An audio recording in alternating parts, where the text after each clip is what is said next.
Greetings, everyone. Pete Pardo here from Sea of Tranquility. Welcome to another edition of Ranking the Albums. Today, we're going to take a look at the studio discography of the mighty progressive rock titans King Crimson. All right, so 13, I believe it's 13 full-length studio albums. We're not going to talk about the live albums. There's a ton of those. We're not going to talk about the EPs or compilations or anything like that. These are just the actual studio albums of all new material that they've had throughout their history. We're going to go through the various King Crimson eras here. Okay, and I'm going to start off, as I always do, with my least favorite and go all the way to my favorite. I will state, as I'm sure most of you will agree, there are no bad King Crimson albums by any means, not even close. So what may be at the bottom of my list, still really good, okay? But, you got to kind of play favorites here.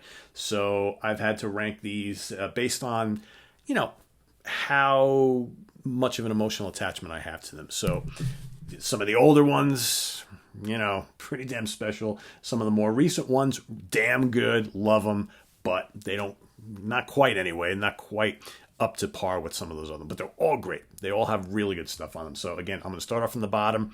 Still love them though, but it is what it is. All right, so coming in at dead last, but by no means a terrible album, a really good album actually, The Construction of Light. Okay, one of the more recent things, although it seems like a million years ago they released this. Some fine stuff on here, it's, Prozac Blues, Project X, also, and I'm not going to talk about the Projects albums on here either, okay, because there's so many of those. So these are just going to be the King Crimson proper. A lot of strong tunes on here. Obviously, more modern King Crimson has taken a lot of cues from the early 80s band, as well as bits and pieces from the early to mid 70s lineup, but also adding a lot of modern textures. Just excellent album. It just happens to be my least favorite, okay? We're going to go next with The Power to Believe. All right, if I'm not mistaken, I think this was the last one they released, right? I'm trying to remember here. Hold on a second. Let's see what we got the years. This was 2003, Construction of Light 2000. So Power to Believe was actually the most recent one. Again, very strong. All right. It's got level 5 on it. Of course, it's very strong. A song they still play to this day. Some really kind of menacing, complex songs on here. King Crimson, throughout their career, but especially like the latter bunch of albums, the last couple, really big on that kind of light and shade, the quiet to the menacing and the up-tempo and bombastic to then back again. I guess they've always done that, but they really hear it in their music and rhythmically complex, okay, and very dynamic. So The Power to Believe comes next. Again, a fantastic album. They got so many great ones, right? Next up, I'm going to go with Three of a Perfect Pair, okay, from that great quartet from the early 80s. Right, Bruford and Fripp and Levin, right? Fantastic stuff. Love it. Did I forget Adrian Belew? Did I say all four of them? Sorry. Adrian Belew, of course. Another really, really great album. And again, Crimson doing some different stuff here, because those 3 albums they released in the early 80s, while musically very complex, very kind of almost futuristic sounding, very accessible, all right? They kind of, I always thought that the music of Crimson around that time had a lot in common with like the Talking Heads, okay? Probably because of Belew's vocals, but just very, very accessible, a lot of hooks, okay, kind of had that, almost like that kind of like new wave type of feel to it. But of course, with all those King Crimson isms that we would always love and appreciate from the band. So, really strong album. Okay, really strong album. Next, I'm going to go with Thrack. This was, their big return to form, after that lineup from the 80s kind of, went their separate ways somewhat. And here they regrouped, bigger lineup, some great songs on here, Dinosaur and Vroom and Baboom and Thrack and, such good stuff on here. Again, really this lineup at this point in time really big on the bombastic to quiet, the quiet to bombastic. It just like kind of like all over the map. All right, you never knew what these guys were going to do, ever. Okay, especially during this period. All right, next up I'm going to go with Beat. Okay.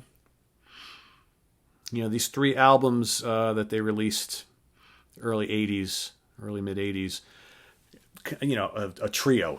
I'm not talking about of releases that they just go together. Okay, it's like they're all stylistically fairly similar. All right, and I think they're like a package deal, and each one made sense. One followed the other, and like when you listen to them, if you listen to them back to back, it's like, you know, it's like they were meant to be that way.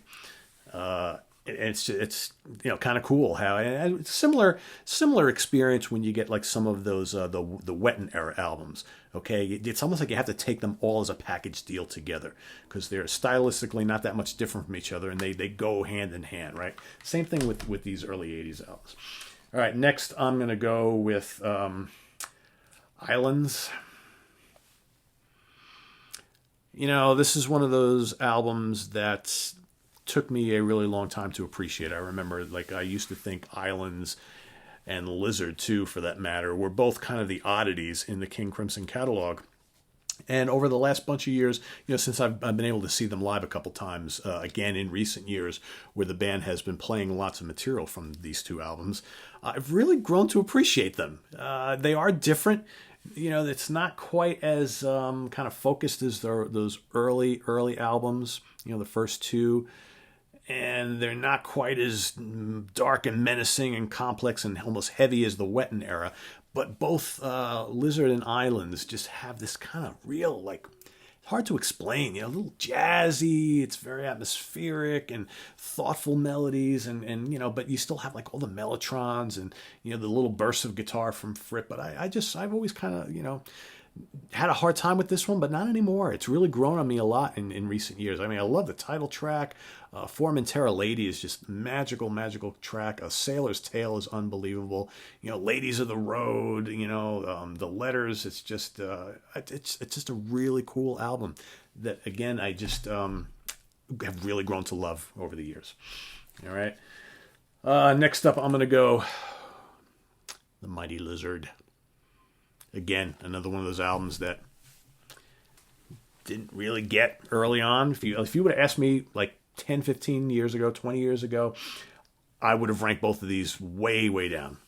And over time, I've really grown to appreciate them. Again, you know, different lineups on each album, very different. You know, stylistically, they're not the same, but still fantastic stuff. I mean, Circus, what a great song. You know, the Lizard Suite, that just Happy Family, just quirky, weird, but it works. Okay, it really works. I dig it a lot. All right, next up, this one was always going to rank fairly high for me, Discipline. Easily, in my opinion, the best of the 3 released from this lineup in this era. Although, like I said, they all 3 go hand in hand, but this one for me is clearly the best. I think that, you know, when this came out, just, you know, out of nowhere, I remember the first time hearing Elephant Talk, I was just like, holy crap, you know? Holy crap, Made Kudasai, and all these just great songs on here. In Discipline, this is just a magical album. And I think that the synergy between those 4 guys was just like off the charts. You know, you would think, you know, brand new lineup, band had been split up for all those years, and the fact that they busted out of the gate with this album, just like amazing. It's like, it's so complex and like technical in spots and just so almost jarring, but yet it all works so well, and it's just all so damn accessible at the same time. Hard to imagine, but it is, you know. So anyway, all right. Next up, I'm gonna go with In the Wake of the Sidon. You know, for some people, this was too similar to In the Court of the Crimson King. I could kind of see that, but I don't think it's any less magical. You know, Pictures of a City, Devil's Triangle, man. I mean, it's just, you know, so many great songs on here. Fantastic use of the mellotron. All right. You know, you still got Greg Lake in the band at this point in time.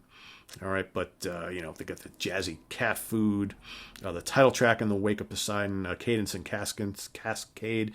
I mentioned the Devil's Triangle before. I think that's just when you talk about progressive rock, that's like kind of dark and foreboding and menacing. And the mellotron was a great instrument to be able to create those sounds. It doesn't get much better than that on here.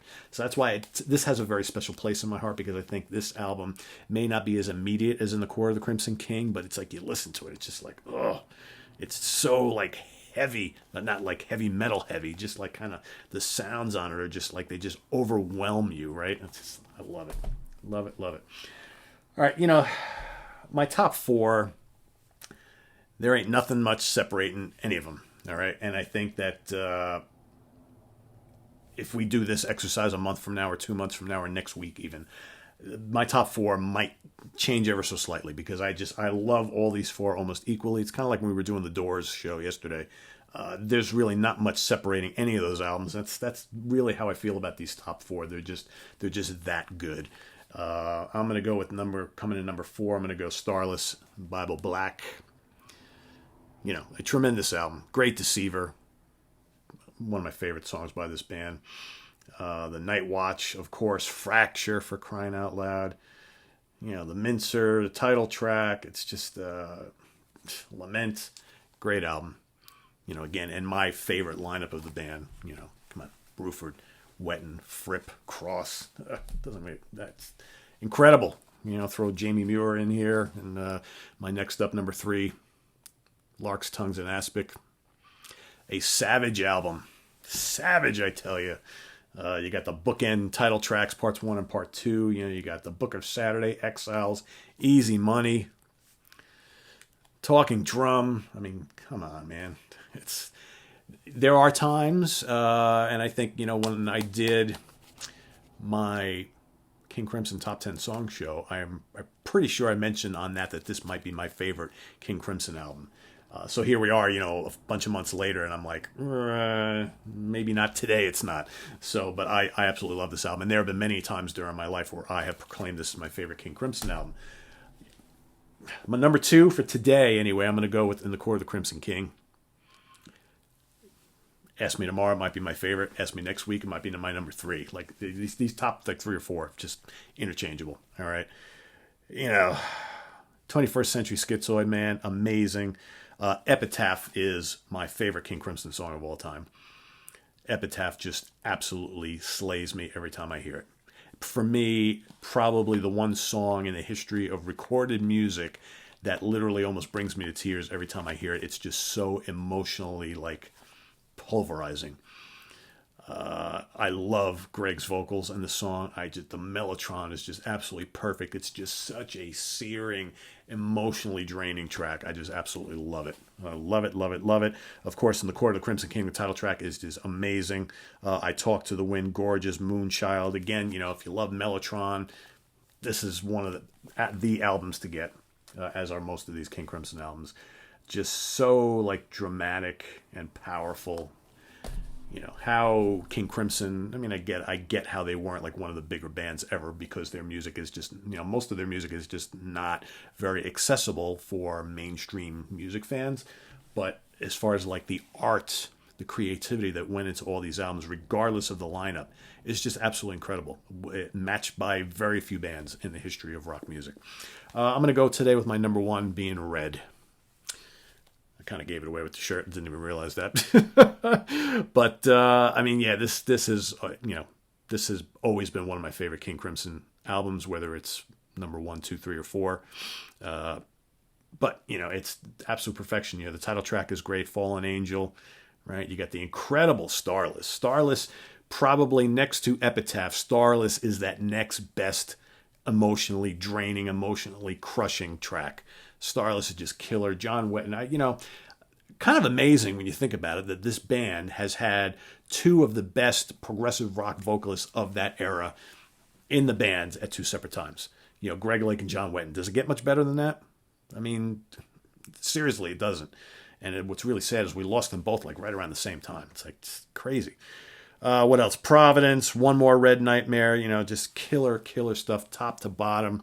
This would be the last album before the breakup, and then they would resurface, obviously, in the early 80s for Discipline. But what an album to kind of go out with for a while. Hard to believe, too, that such an incredible album saw like the breakup of the band. But that's history shows it, right? So that's my list, 15 minutes in. So let's recap. So coming in at number 1, we're going to go with Red. Coming in at number 2, we're going to go with The Court, The Crimson King. Number 3, Lark's Tongues in Aspic. Number 4, Starless and Bible Black. Number 5, In the Wake of Poseidon. Number 6, Discipline. Number 7, Lizard. Number 8, Island, Number 9, Beat. Number 10, Thrack. Number 11, 3 of a Perfect Pair. Number 12, The Power to Believe. And number 13, The Construction of Light. Again, I'll reiterate, I love all of those albums. Kind of painful to have to rank them. So just because a bunch appear at the bottom doesn't mean that I dislike them. Because, of course, we're going to get people like, oh, my God, Pete, I can't believe you put Power to Believe next to the bottom or The Construction of Light. That's my favorite of all time. That's good. All right? That shows you how strong this catalog is.